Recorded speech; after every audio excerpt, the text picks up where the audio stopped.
दुअरे से मोर पिया बे कोहबर बे में शान दिखलाबे। दुअरे से मोर पिया बे कोहबर बे में शान दिखलाबे। धनिए का कहल हमर करिता हमर अम्मा के आदर करिता।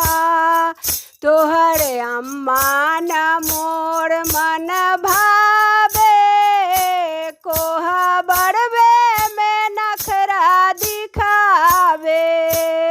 तोहर अम्मा न मोर मन भावे कोहबर बे में नखरा दिखावे।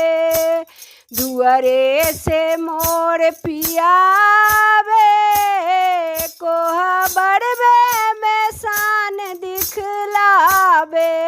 धनिए का कहल हमर करिता हमर बहिन के आदर तू करिता।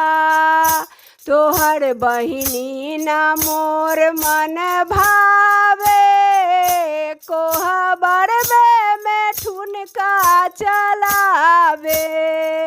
तोहर बहिनी न मोर मन भावे कोहबर बे में ठुनका चलावे। दुअरे से मोर पिया बे कोहबर बे में शान दिखलावे। धनिए का कहल हमर करिता धनिए का कहल हमर करिता। हमर भाभी के आदर करिता। तोहर भाभी न मोर मन भावे कोहबर बे में बखरा लगावे। तोहर भाभी न मोर मन भावे